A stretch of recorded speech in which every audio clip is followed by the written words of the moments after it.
looks like people are ready. We are starting now. Round 2, Raise Your Weapon versus the Handsome Young Prince. Handsome Young Prince team on the left. Raise Your Weapon Media's team on the right as the purple team. And it looks like an Ahri ban straight off the top. That is a pretty standard mid ban. Ahri very, very strong with that charm, with that true damage. Shaco being banned straight off the bat. Shaco, annoying. You know, Shaco's just really, Shaco's a jerk. Shaco's a jerk. Just comes up, ruins your early game. Hard to stop. Can really get those ganks going. He's been nerfed a bunch lately. Can't quite do the blue-red double steal, which was so good, as easily now. And then a Rammus ban. So junglers, I mean, you're gonna see those two junglers probably banned throughout the day. Unless you have really targeted bans from either team, you're typically not going to see much divergence from the Rammus Shaco bans. Considered right now two of the hardest junglers to deal with, so people just ban them off the bat, get them out of the way.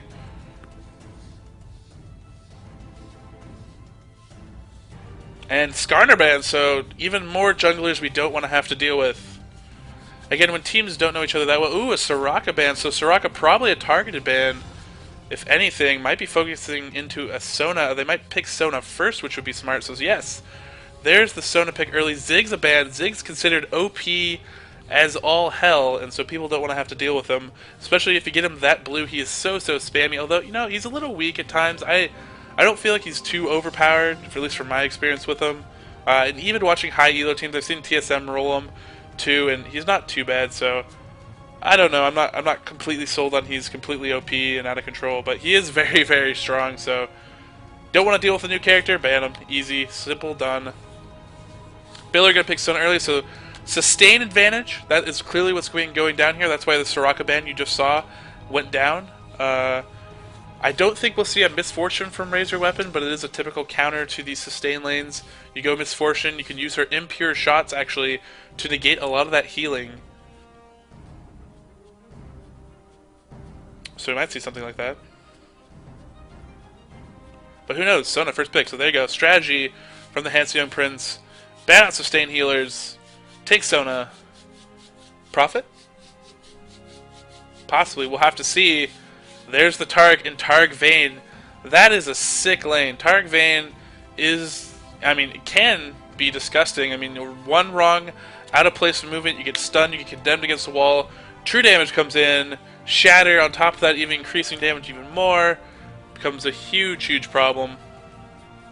So, very potentially aggressive lane. And we're going to hide summoner spells. So summoner spells are hidden now. We will not know summoner spells.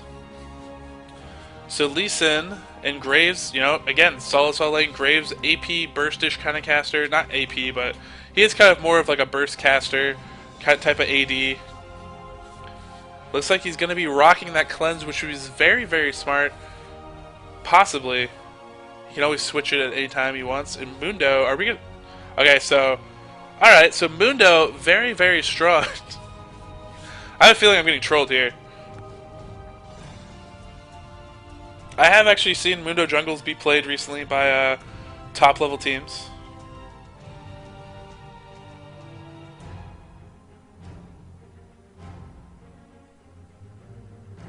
But Lee Sin much stronger, much stronger. Boscow going Xerath. Xerath easily one of my favorite AP mids, very long range. He used that Locust Power. He used that all at level 6, becomes so effective, but it looks like they're going to go Kennen early.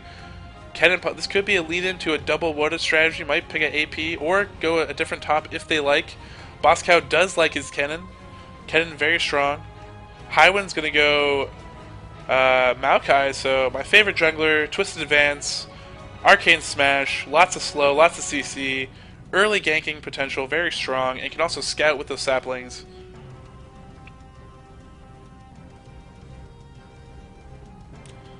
Looks like an Aurelia pick might be their top pick for the Handsome Young Prince, but you never know. They do have 30 more seconds to lock in, troll me, do whatever they wish. Cassiopeia sneaking through. I mean, a good Cassiopeia can be very devastating as an early game AP mid. And it looks like we're going to see a Vlad.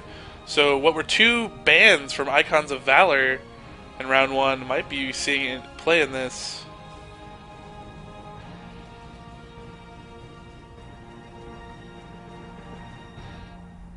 So it looks like we're going to stick with the Aurelia. So no double Woda coming from there. Double Woda was nerfed in this latest patch. Lost about 10% uh, effectiveness. Woda itself lost 5%, but stacking them on each other would be 50%. Now it's down to 40%.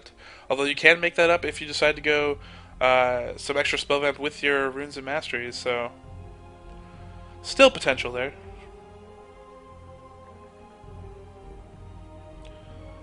Could also go the Ocelot build with the Revolver Spirit Visage Woda.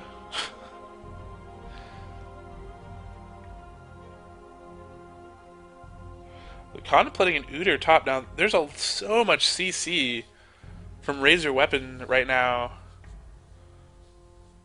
And on the other side, 3 CCs, but not quite as much, not quite focused. So we'll be running down, and then we can reveal the summoner spells once people have them all locked in.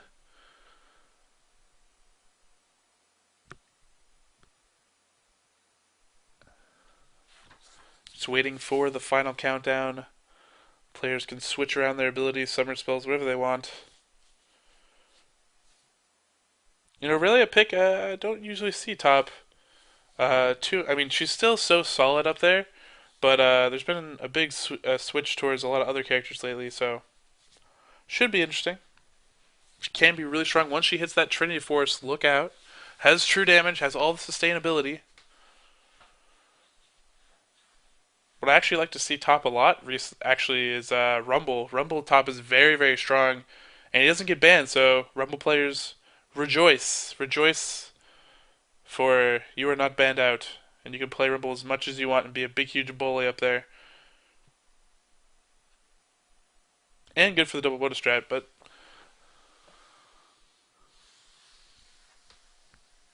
so here we go. 3 minute mark. Okay, so here we go. 3 minutes. Clock ticking down. Here are your summoner spells. And right now, bottom lane looks like there's going to be cleanse from both sides on the carry. I don't know.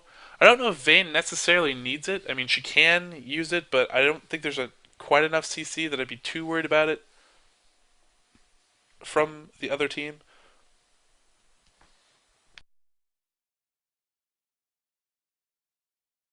For handsome young prince, it actually makes more sense because you have the stun condemn combo.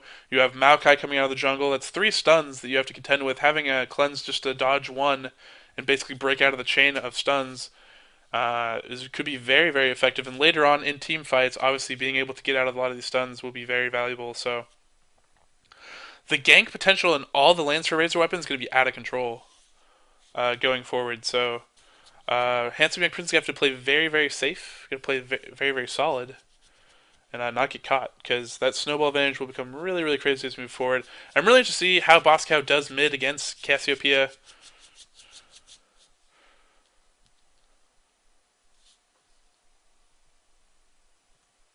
Kennen, has that range. He can stay out of Cassiopeia's grasp. If he does have to eventually go in though and try to deal with her, it's going to be very dangerous because Cassiopeia does excel in close engagements. Probably the best sustained damage out of any caster in League of Legends with those Twin Fangs and that poison. That Q so efficient damage wise and mana wise.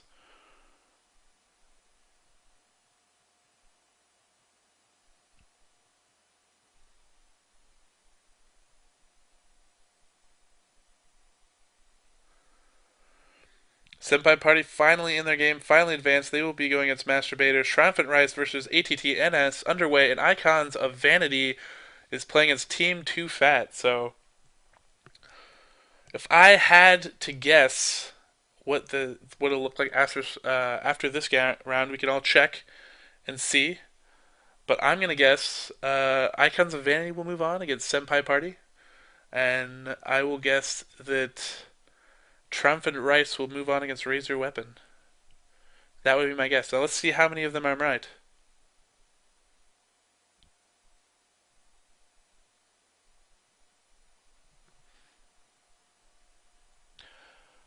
Handsome Young Prince looks like a pretty solid team. Looks like they play a lot together.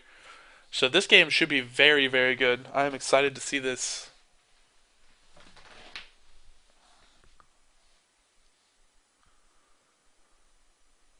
Just gonna wait for the game to load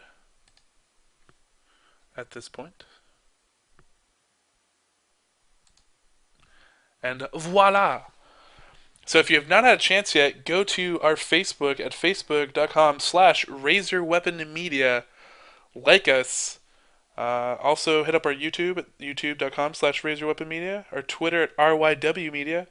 And again, subscribe to this stream right here. And at the end of the day, we will be giving away some RP cards for you, our viewers, for supporting us during the stream and for supporting Vancouver League of Legends tournament. As it's really cool, great for the community. Really excited. So stick with us, like our social media, and you guys will, if you're lucky, will be walking away with some rat points. Buy some new skins, buy some champions.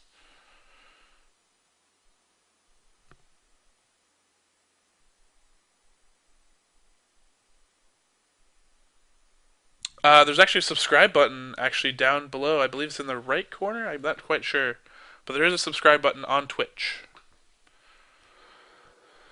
Here we are, in-game, Aurelia, moving that little bit forward. So you see these players, they move a little bit forward and then they buy. It gives them a little bit extra distance after they buy. And there's pause. Some players like to do that, get into that habit.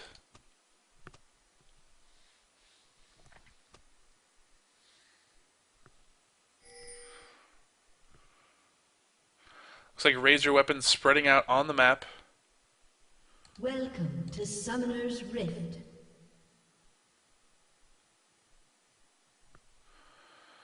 Looks like might see the sapling trick from Maokai, get those early wraiths. Maokai actually can clear those really quickly. They can be interrupted by enemy champions, but he's going to have a lot of cover here from Kennen, from Udyr, covering this backside, and meanwhile, Blue being scoped out by Dexter and Sanctified, making sure it's safe. Looks like Lee Sin's going to rush red. Might just be a protect, but he's probably going to rush red, I would assume. He will give up that wolf start, but he will hit level 2 off of red and have a good rush. So now we see that Maokai is starting his sapperlings. Typically you want to start that around 110, I believe, if I remember correctly, to make sure that they all get down. Or maybe it's 114, I'm not quite sure. I'll have to go back and dig into the memory banks later.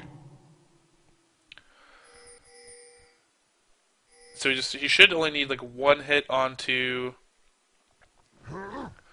this big wraith. There we go. Boom, boom, boom. Done and done. Cleared out. He's going to rotate to blue now.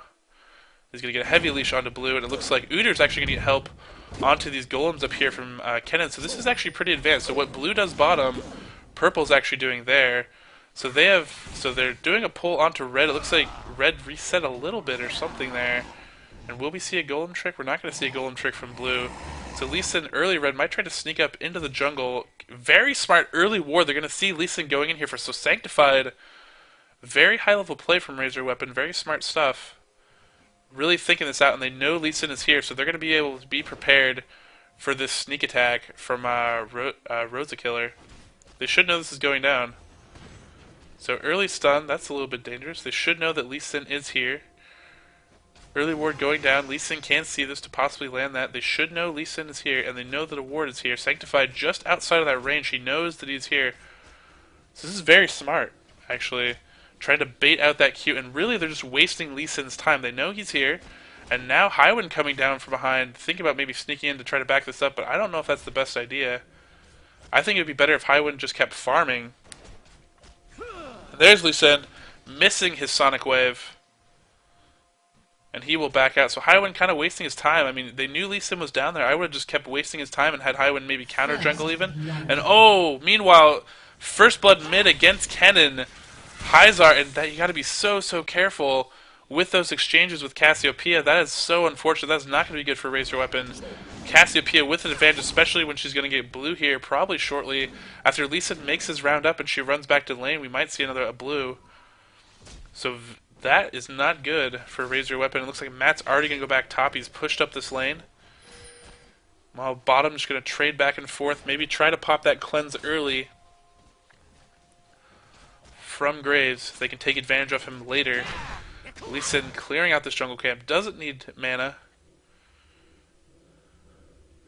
So he will, and I'm sure when he rotates around to blue, Cassiopeia will go back. So Boss Cow has his boots 3 pots. Didn't even use pots. I don't know. You know, maybe he had a lag spike or something. I do not quite know what's going on. Maybe he bought more pots after he was back. But I do not know what happened. But it's untypical that he would not use a pot and die that early. And there we go. There's the ping from Lee Sin, calling for the Cassiopeia blue. So she will have blue, and she will be a pain in the rear. Highwind coming down now. Looks like Aurelia's being pretty aggressive past this right now, and he's taking a lot of damage. If Highwind was in there quicker, probably would have had a kill. Tiger stance. Aurelia is so low here, and Highwind might be sneaking around here for a backdoor. Oh, no, he's not. Indecisive. Highwind should have been up there. If he was up there, would have been a golden opportunity to take advantage. And why is he... Be decisive. Alright, here we go. Highwind coming in. There's going to be the twist advance onto Aurelia, I believe. There we go. Blow up. Aurelia's going to be killed. Oh, she's going to flash out. Tiger stance flash. Now it's up to Lee Sin. Lee Sin's going to get the stun on him. Flash into his creeps. This could be really bad. Highwind throwing in the last sapperling. Oh, just need one more auto attack from that red buff. Would have been able to pick up the kill instead he threw the sapperling. Needed that first. So almost a double kill up top. Highwind should be not damaging the turret, probably should be damaging the creeps a little bit. Trying to deny XP from top solo. So 1-1 now. Looks like Razor Weapon's up by about 0.3k. Boss Cow under his own turret, just having to dodge those Q, and that is his mission objective at this point. Dodge poisons and harassment from this Cassiopeia. It's going to have unlimited mana. And meanwhile, heavy pressure against the blue turret, using that turret to deny XP from Rushcone right now. Or sorry, Nushcone. Taking some Silverbolt stacks. And really this matchup is, I mean, Kennen has all the tools to be defensive here, and he's doing a good job actually last hitting and dodging out of this turret, so props to Boss Cow actually coming back here, playing very solid.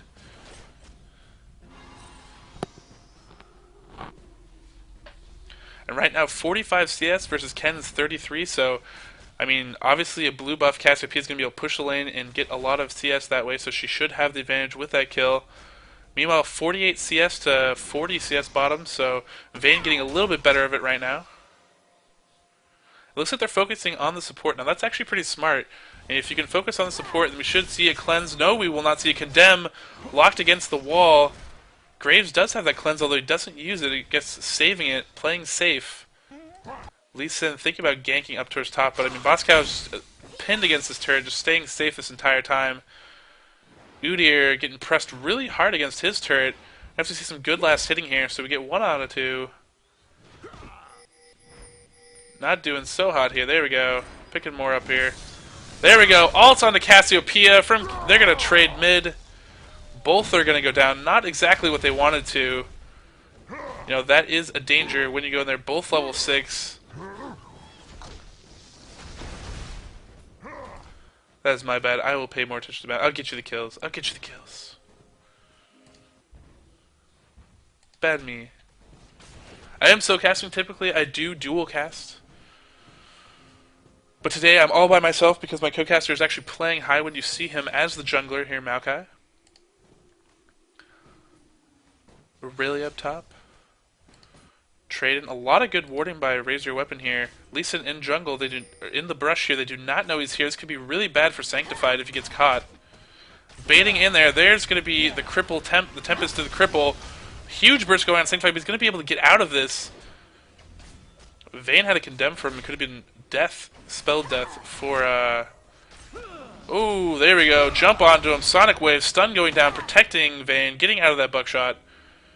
They will back off. Heavy pressure going down. But, you know, one thing I will say is that the Halcyon Prince doesn't have any warding down here. This is totally open if Highwind was to come down here, and that's kind of an opening that's that could be exploited. That's not getting exploited right now from Raise Your Weapon, but it's gonna look like we're gonna have another attack from Cassiopeia. Sapperling, Twisted Advance, pop up, trying to face away, trying to dodge that ult. There's ult, just face checking it. All the DPS gonna go onto Boss Cow. He will be able to flash out of this. No poison. Highwind should be able to pick this up. So there's a kill onto Cassiopeia. Very smart play. Boss Cow realizing if he stayed in there for the kill, he would just have another trade.